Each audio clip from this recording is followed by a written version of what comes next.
Welcome to Naming Our Hope and Our Grief. I am delighted to be joined by Carrie Madsen, who I will invite to introduce herself, and we'll tell you a little bit about what we intend for this video to be. Hi there, my name is Carrie Madsen. I'm a parishioner at Holy Comforter and also a licensed professional counselor in the state of North Carolina. I have been participating with Hope and Grief for a year or more now with Mother Amanda, and find it a great privilege to work with folks who are going through transitions, who've experienced grief and loss. And I'm Amanda Robertson, the Associate Rector of the Episcopal Church of the Holy Comforter in Charlotte, and have really enjoyed having Carrie's insights and expertise and support in leading these sessions and in reflecting on right now at this time how we might benefit from adapting these group materials that we've offered before, and we're starting that with this video. Our Hope and Grief curriculum has been offered for people for losses of any kind, and we'll speak more to that in one moment. But first, I wanted to invite Carrie to talk a little bit about what we are feeling right now as we are experiencing the uncertainty of this time and doing our best to care for ourselves and our entire community going through this pandemic. Sure, yeah. So I think it's really important to name it, to kind of normalize and allow what we're feeling and what we're experiencing and give it a name and say, hey, yeah, this is probably grief. And the reason that we think grief is applicable right now is because, we've lost a sense of safety or security, normalcy, predictability, routine in our lives and our world and jobs, our communities, our churches. We've also lost the illusion that we're in complete control of our lives. And in a sense, we've lost at least a physical connection to those whom we really care about. And so it's important really to acknowledge and honor what you're feeling without trying to push it down or avoid it or ignore it or make it wrong or bad. And, whenever we're going through any kind of transition, whether it is a transition we have anticipated or a transition we were not planning to go through, Right. All transitions involve loss, and loss is hard, and loss involves us. It requires us to have the courage to kind of face and experience what we're feeling. The value of naming it of grief is that we really recognize, or we can start to recognize that grief is happening on multiple levels. So we're not only grieving as individuals this change, this transition, everything that's different in our individual lives, but we're also experiencing that change and that transition in our families and in our workplaces and in our churches and in our communities and our cities and the nation. Like it's really happening on both a micro and a macro level.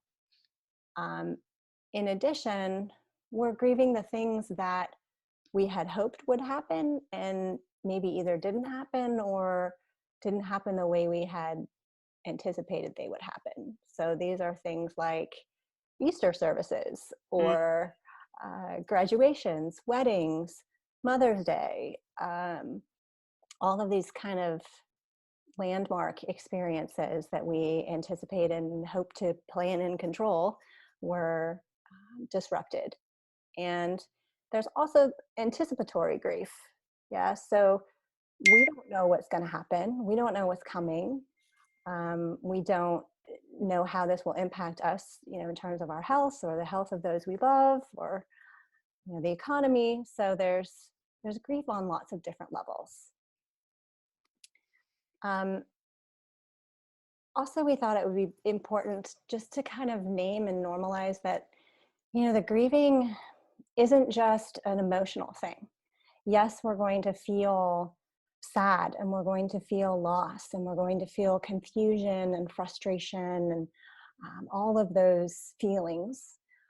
But grief also shows up in our bodies. Mm, It may show up as we're sleeping too much or too little, we're eating too much or too little. We're not exercising or we're over exercising. It can show up in our thoughts, of course. We can start to feel obsessive or really worried all of the time. We can start just thinking in ways that we sometimes believe that we're going crazy. I mm, hear that from folks who are grieving all the time. If they think that, what's wrong with me? I feel like I'm going crazy. Um, and also behaviorally. So the way that we interact with others or not. We might isolate, we might lash out, just lots of different ways where we can just not feel like ourselves. mhm. And I think one of the things that Hope and Grief does really well that we hope to do in this offering is just to provide the invitation to be really kind of curious and compassionate about these responses in ourselves and in others.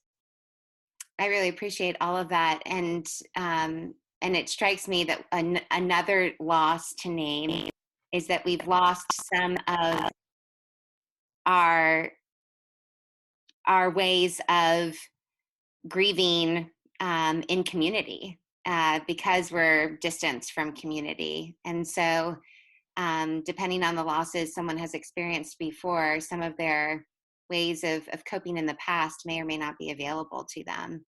And so it's to re-encounter this material and to consider how do we adapt it for the current moment, and what is and how is grief showing up uh, for us in the current moment. I think is worthwhile just to give some thought to.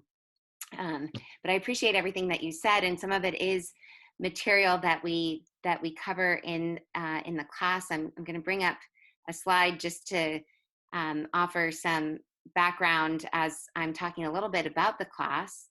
Hope and Grief, as we've offered it, has always been open to all who have experienced a loss of any kind. So some have attended with a loved one having died recently. Others have attended um, after uh, a time of searching for new employment, or a time of unemployment. Others have attended it years after a divorce or the death of a loved one. And some have been repeat attendees who have just found that encountering the material at different times in their life has been helpful. We are so grateful for and indebted to Lisa Saunders, who is an associate priest at Christ Church Charlotte, who gave these materials to me for our use, and we have adapted them locally and incorporated new ideas in recent years, as I'm sure she has as well for her class. But we're so grateful that she gave those to us, shared so generously. The format are they're 4 90-minute sessions, and the group that meets is encouraged, if possible, to participate in all four. The material does build from week to week, and the relationships build from week to week. The small group covenants with one another to say what norms or what practices do we want to hold in order for us to do this work and to feel supported in doing this work, and to name our hope and to name our grief. And each group does that, and those kind of guidelines exist for each individual group. The sessions include some writing exercises, and I always hesitate to mention that because I know for some that might prompt a little anxiety.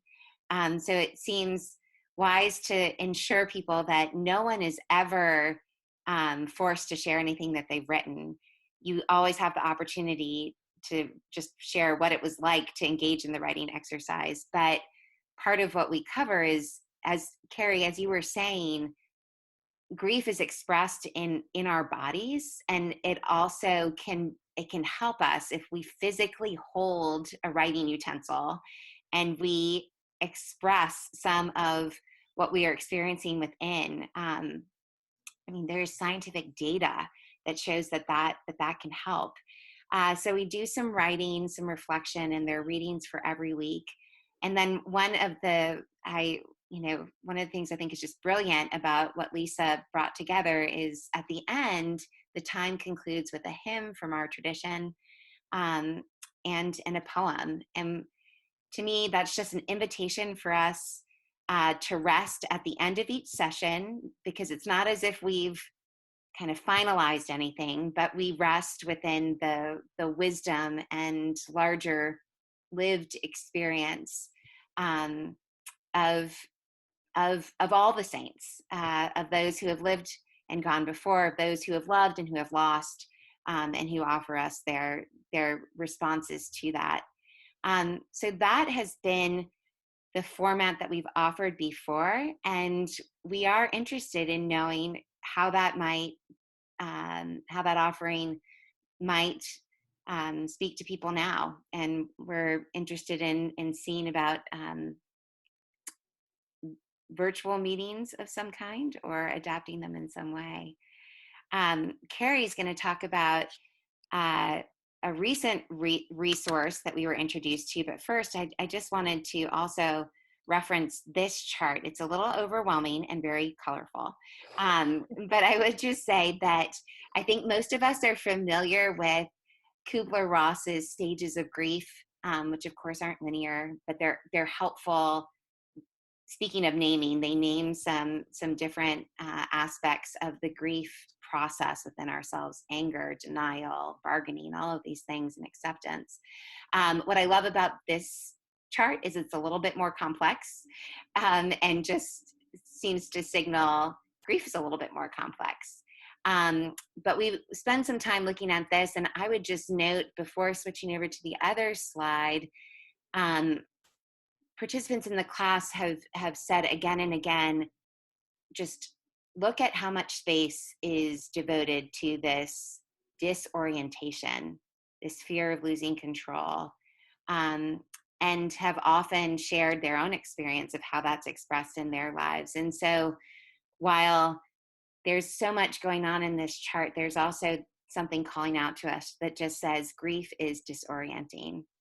Uh, and with that, Carrie, I want to cue up the emotional life cycle of a disaster. So I'll put it on the screen.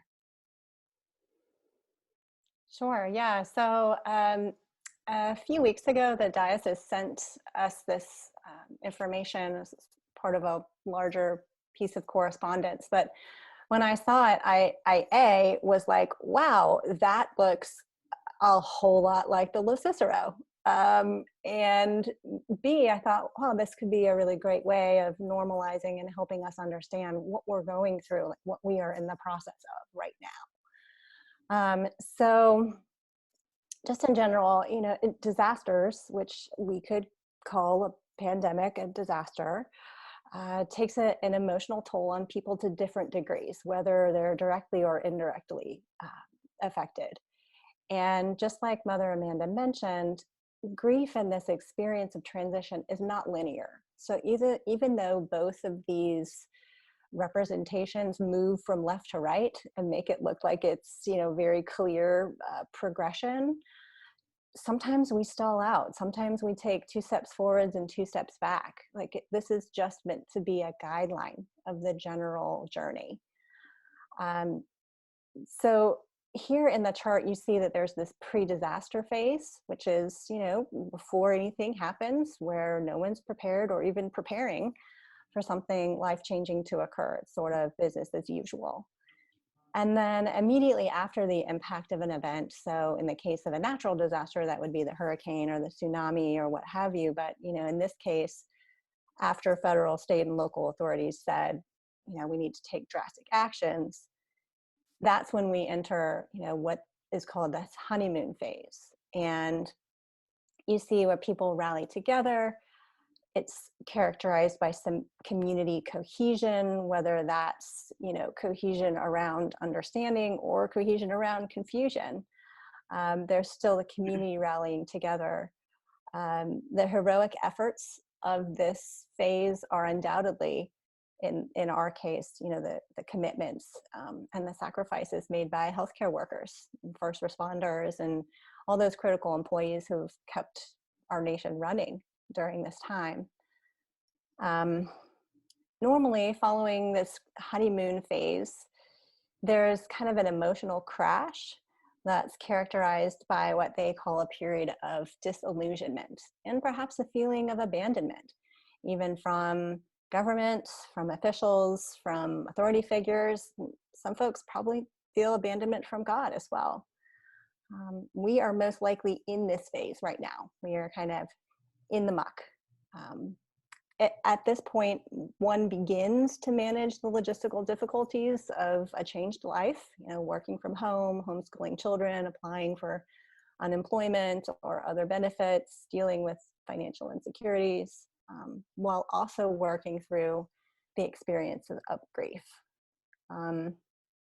So when a disaster is elongated, like with a pandemic, meaning it does not have like a super clear beginning or a super clear end. In this particular case, the honeymoon stage may peak earlier, and the period of disillusionment may be elongated and just take a lot longer to resolve, as well as the working through grief stage. So, it can take months or longer depending on outside variables of which we have no control, vaccines and treatments. And research has suggested that uncertainties like this, the sort of not knowing, makes this stage a bit longer than with natural disasters. So while it's not super reassuring to consider that some portions of our lives, the economy or being able to feel safe in a restaurant or whatever could take a while to reach that reconstruction stage, we will be gradually adjusting ourselves and getting used to life in maybe a new abnormal. No, I appreciate that. And it's real, and it is helpful to kind of locate ourselves on these representations. And I love your reminder to all of us that indeed is what they are, more than a telling of the day-to-day story. As Carrie mentioned, we became familiar with this resource recently. It was sent out by the diocese, and then I started doing a little searching, and I realized that others had discovered it sooner, including a theologian in the church, Dwight Zwiley, and I don't know that I'm saying his name right, which is particularly bad because I know him. In fact, I think it's Shealy. But he was reflecting on that diagram actually right before we entered Palm Sunday, and remarked how that journey from heroic honeymoon disillusionment through the grief to the reconstruction, how it followed the trajectory of Holy Week. And we tend to consider that story, that first Easter, through the lens of an Easter people, knowing the outcome, and living with the sure and certain hope of the resurrection. But to put ourselves in the place of those first disciples, and what the emotional process must have been like, this triumphant entry into Jerusalem, this clearly significant meal, though the full significance has not yet been revealed, the garden and the arrest and the mock trial and the death of their friend and teacher, just all of it, to imagine again that all of those feelings. And I think what the Easter story also reminds us of is that what awaits us on the other side is something new. And there will be this new beginning. We trust that God is at work within this, and that Easter has been, and Easter is, and Easter will be. So we have this hope in resurrection, kind of claimed in our baptism, and we have this faith that God is at work even in the most hopeless seeming situations, and we look towards the God who is creating all things new, um, and and and we wait to a certain extent too for this new thing. um, I I was sharing with Carrie before that one of the other ways that you see some heroic activity at the very beginning is people trying to move very quickly to having kind of gleaned all of the meaning and purpose of what we are going through now, and being able to say, this is what I've learned, and this is how I'm making sense of it, and this is how I'm going to change my life.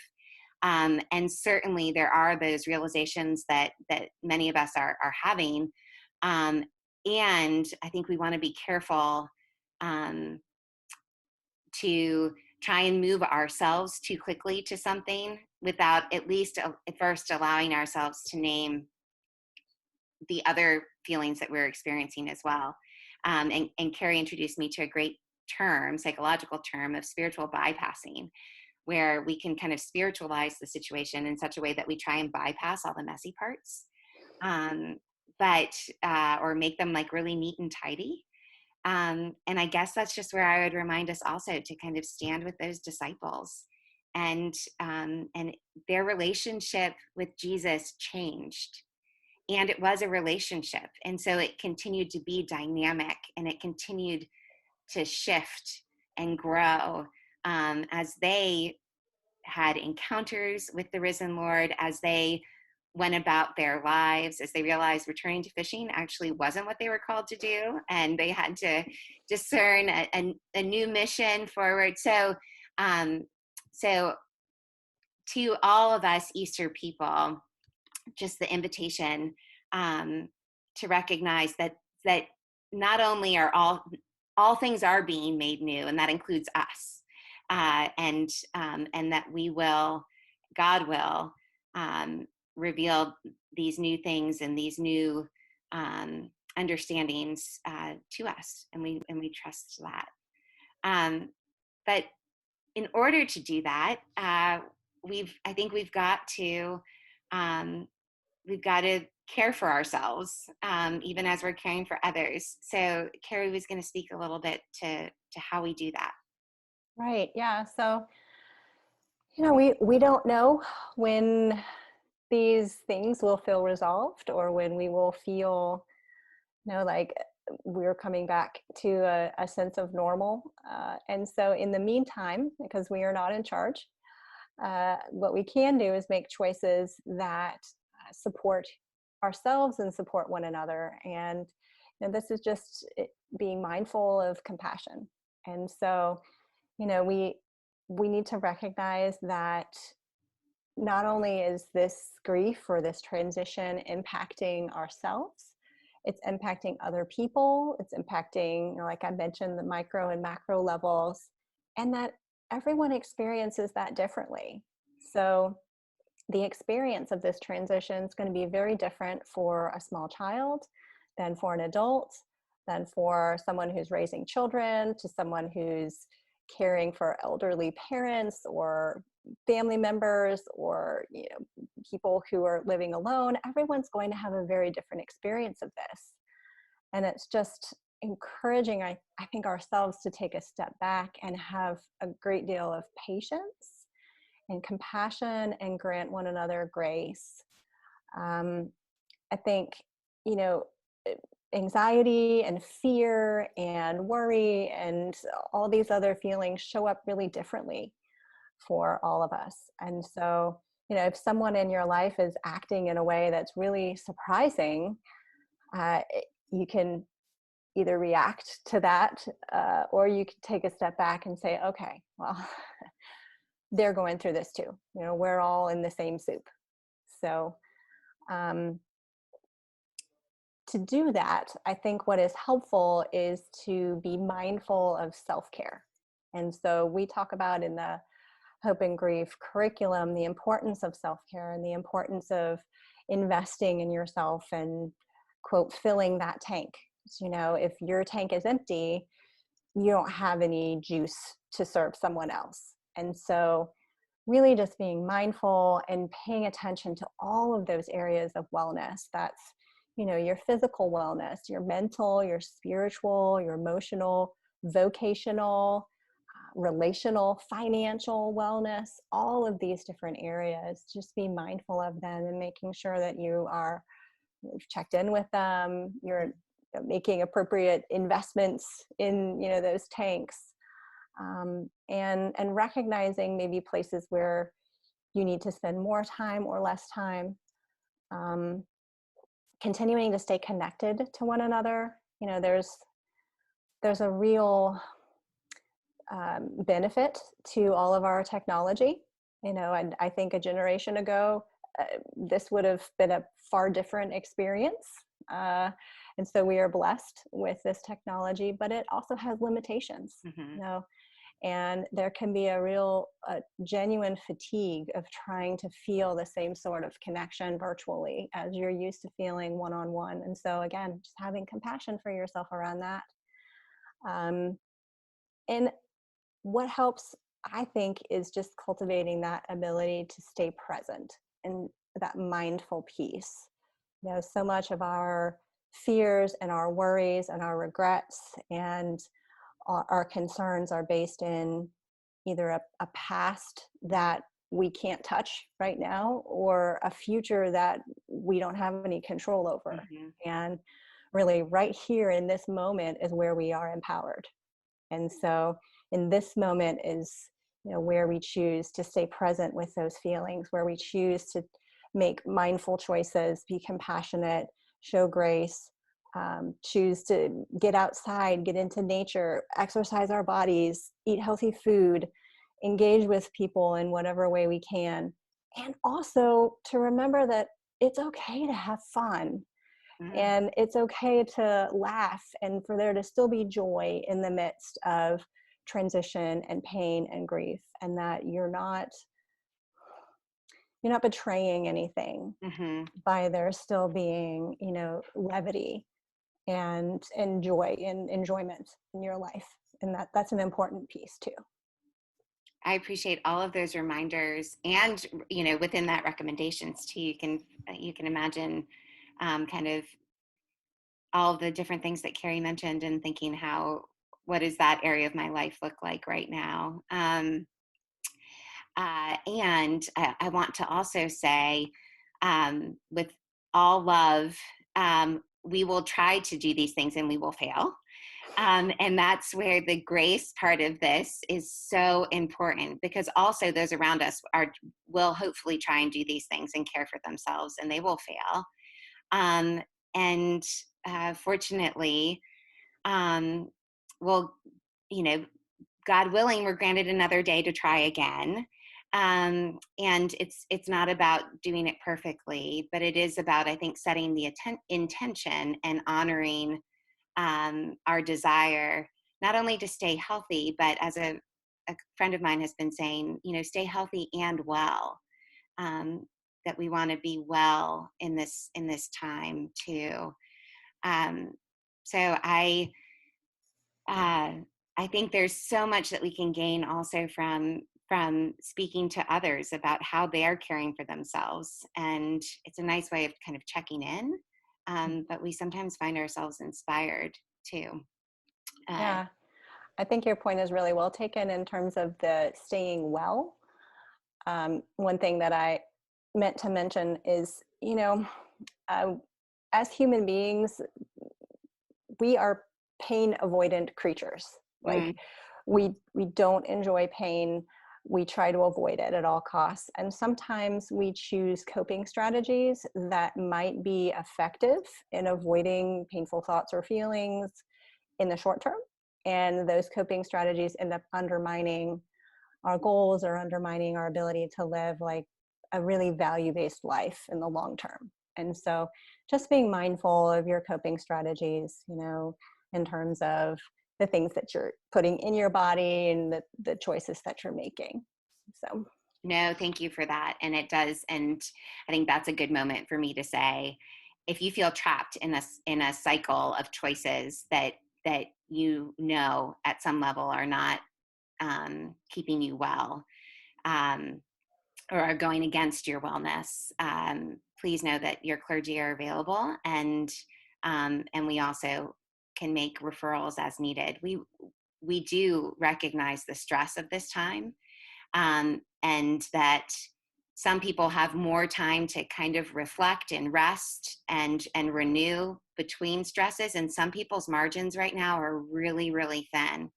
And we don't want you to feel that you have to white knuckle this. There are resources available, and we would love to accompany you in that, and to make connections where possible as well, for people to get the support that they need.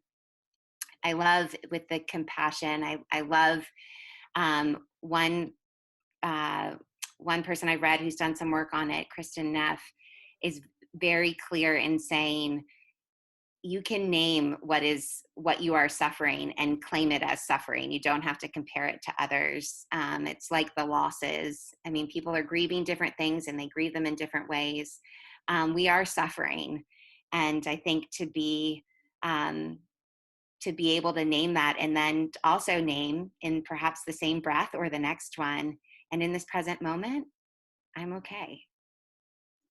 I think can help ground us, as all of the activities and kind of habits and ways of being that you mentioned, Carrie, can as well. yeah, and going along with that, we are really interested in learning what types of support might be helpful around these issues. If that's some iteration of hope and grief, or just learning what you need and what you would like. And so, in the spirit of that, there will be a link to a Google survey to give us some feedback and help us know how to best serve you. Yes, please, please, please fill it out, and let us know. Um, and I want to again thank Carrie for her time today, and thank all of you who are watching this. And in keeping with the Hope and Grief custom, I wanted to end with a, a poem of sorts. Um, this was actually shared with the Diocese of Virginia by their suffragan bishop, the Right Reverend Susan Goff, who was diagnosed with stage 1 breast cancer at the beginning of May, so just prior to all of the life changes associated with novel coronavirus. But this piece of writing was her taking all of the sentiments from cards that she has received from well-wishers and people who love her, and weaving them into a message of love and of hope for her diocese at this time.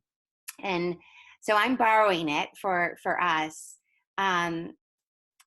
because while we have not been through this before, a global pandemic, um, a stay-at-home order, we haven't been through the specific experiences of this before. We do have wisdom and love that we can borrow from other life experiences, and the life experiences of those around us who will guide us toward the new thing, and the new life that God is bringing to fruition and bringing to bear. And so this is: the peace of all peace be yours. La paz de toda paz sea tuya. The peace of all peace be yours this day, overflowing peace, living water to parched souls, la paz incomprensible de Dios. Peace and more peace, prayers and more prayers, hope beyond hope, la paz del Señor. Hope is the thing with feathers that perches in the soul. God, pour down genuine love and hopefulness, so the next few months go by easily. The peace of all peace be yours this day, overflowing peace, living water to parched souls, la paz incomprensible de Dios. God's Spirit is binding us together and sustaining us. Cristo renueva tu interior para que todos vean la gloria de Dios. We pray for you. I pray for you. Ruega a Dios nuestro Padre que ponga su mano sobre tu dolor. God heard our prayers. God hears our prayers. Sigoremos orando. Let the healing begin. The peace of all peace be yours this day, overflowing peace, living water to parched souls, la paz incomprensible de Dios. You've joined the club that no one wanted to join. It seems like more than any one person should have to deal with. I admit to being more than a little angry. The peace of all peace be yours this day, overflowing peace, living water to parched souls, la paz incomprensible de Dios. There are sweet, sweet moments when we are aware that there is only God. Be gentle with yourself. You are the only one we have. Relax like a goofy dog asleep on his back until you are all better. In this body, no fear. In this body, safety. In this body, great happiness. In this body, deep peace. The peace of all peace be yours this day, overflowing peace, living water to parched souls, la paz incomprensible de Dios. I can sort of see the Holy Spirit right there, hovering and blanketing you with love and courage. I woke this morning with you on my heart and a gentle mystic whispering, all shall be well. Hugs to you, virtual hugs, holding you tight in love, waves of healing love. The peace of all peace be yours this day, overflowing peace, living water to parched souls, la paz incomprensible de Dios. The peace of all peace be yours. Carrie, the peace of Christ be with you. And also with you.